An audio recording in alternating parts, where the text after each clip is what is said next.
Welcome, Golf Cask Nation, to Inside the Ropes Review for the week of October 11th, 2025. Whiskey in the glass, golf on the mind. Let's get started. Welcome back to Inside the Ropes, where practice meets pressure, smolder meets swing, and the scorecard meets the soul of the game. Today, we've got 4 stories on deck. The Dawg Ball, a putting drill that trains your mind to refuse to miss.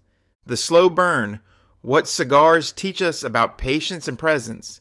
The Duality of the Cup, 2 sides of the same ball from the 2025 Ryder Cup.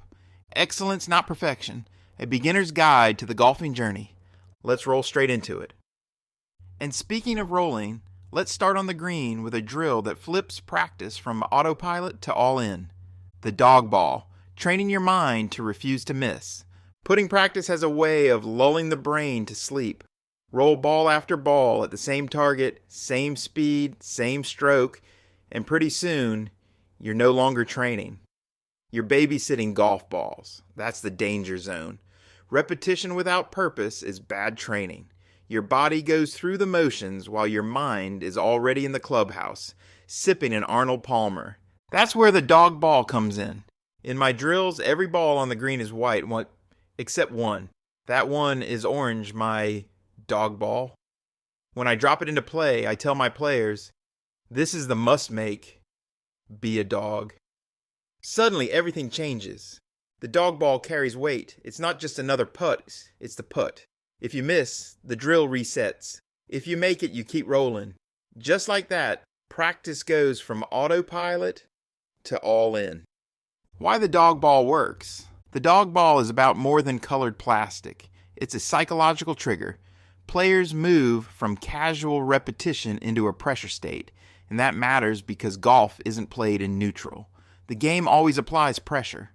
Whether it's a 3-footer for birdie, a knee knocker to save par, or the dreaded second putt in a match you should have won, the moments that count require you to step up. The Dawg Ball forces you to feel that weight during practice. It's not optional, it's not friendly, it's a demand. That shift in mindset keeps players sharp and prevents the mental checkout that ruins so many putting sessions. Pressure creates growth, we've all heard it. Pressure makes diamonds, but it also makes golfers. The ones who learn to handle it anyway. With the Dawg Ball, players learn to recognize pressure, lean into it, and stay locked in. The drill introduces discomfort, but that's exactly what prepares you for the real thing. Miss the Dawg Ball? Start over. That sting teaches accountability. Make the Dawg Ball? You've reinforced confidence under pressure. Both outcomes are training wins. The reset factor. Another powerful element of the Dawg Ball is the reset. Golf doesn't give you do-overs without a penalty, but it does offer second chances wrapped in consequences. The Dawg Ball mimics that truth.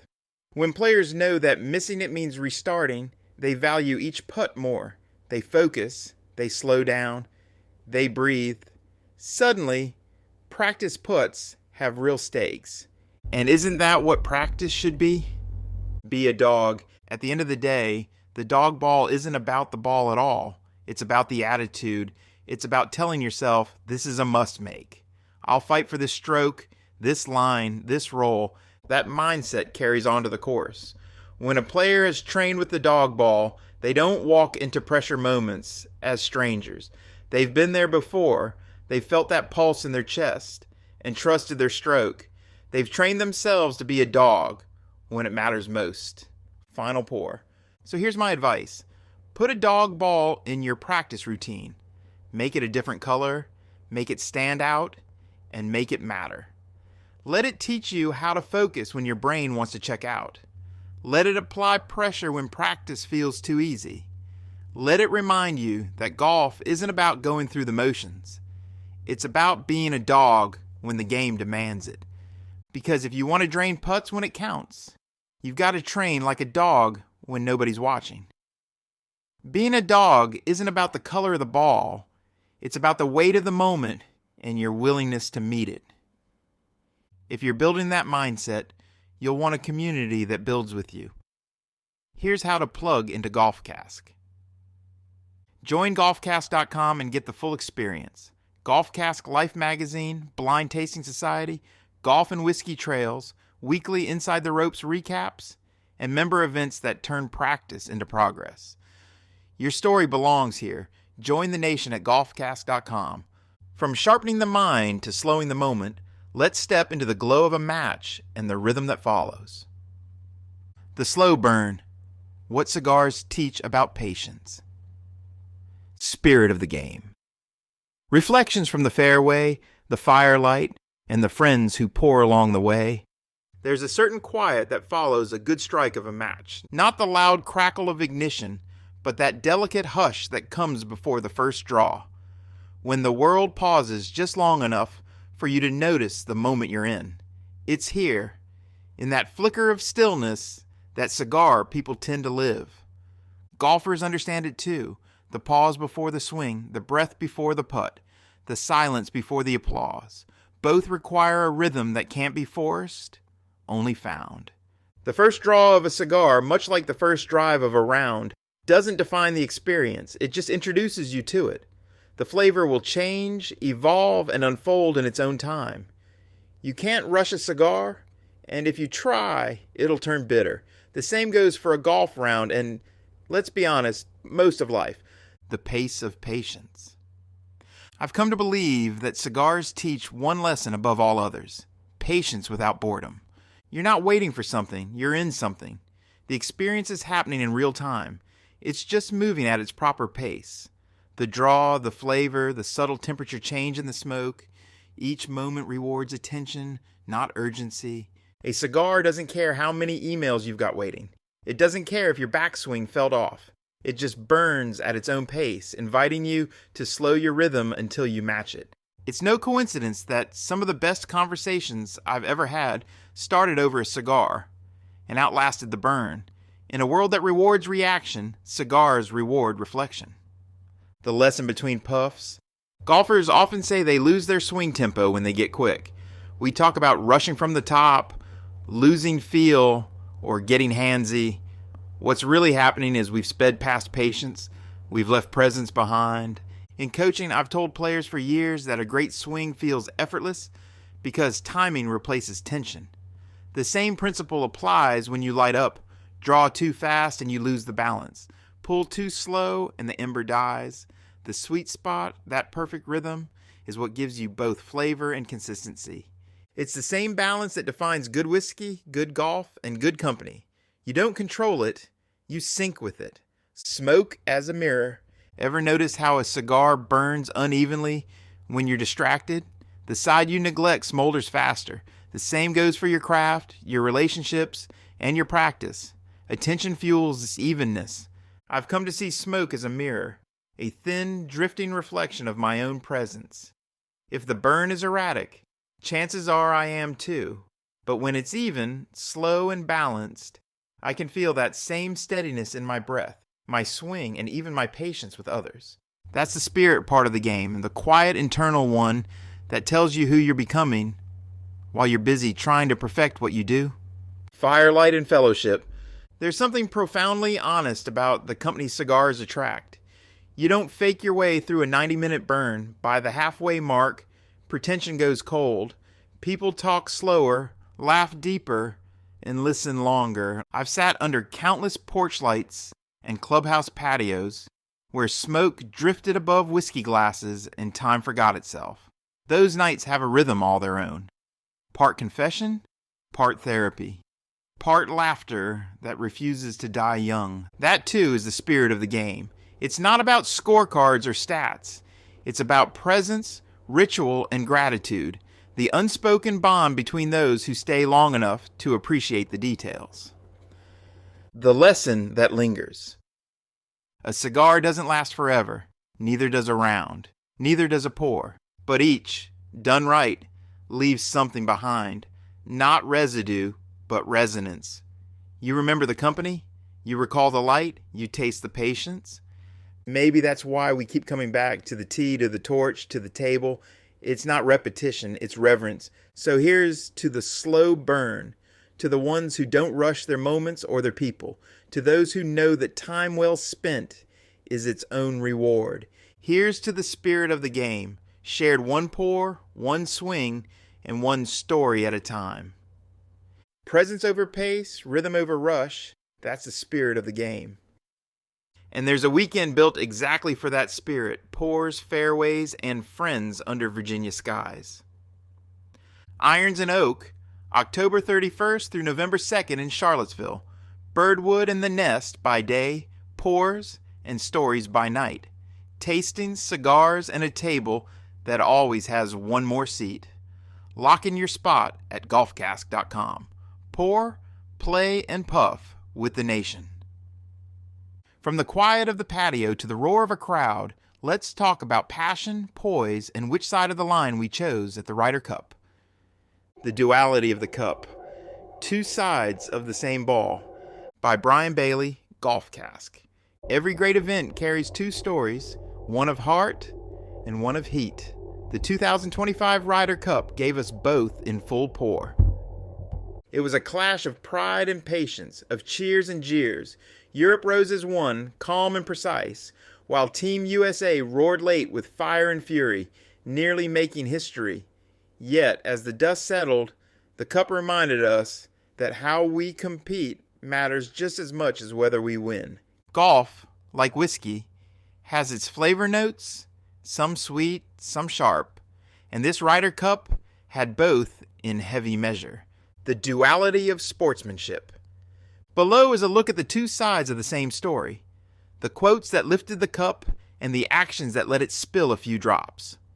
Lesser actions, when passion crossed the line. Some fan behavior clearly crossed the line. It was disrespectful, inappropriate, and not representative of who we are. Don Rea Jr., PGA of America president. I don't think we should ever accept that in golf. Sometimes this week we didn't see that. Rory McIlroy. I am ashamed of what happened. Tom Watson, former U.S. captain. The congratulations didn't feel very heartfelt. Matt Fitzpatrick. Heather has stepped down from hosting the first tee after leading chants that crossed a line. PGA of America statement. Good side. When spirit rose above. Ryder Cup weeks are the best weeks of our lives. The ones we remember and cherish because of the time we get to spend with each other. Luke Donald. I said to my caddy walking down 18, I've got an opportunity to do the greatest thing I've ever done today, and I did it. Shane Lowry. There is no victory for the Americans, but there is valor in the effort. Rich Lerner, NBC. At this stage, it's about character, it's about poise, and it's just about blocking out the importance of the situation so you can execute. Paul McGinley. This group takes its place among the best ever, and its captain Luke Donald as well. NBC broadcast. The final pour, choosing your side of the coin. When the fairways quieted and the champagne dried, the Ryder Cup left us all staring into our own reflection. Were we part of the spirit or part of the storm? Team USA fought back from the brink, writing a comeback story that fell just short, while Team Europe weathered the storm and hoisted the trophy with pride. Both sides showed their passion. Only one found peace. So here's to the game itself.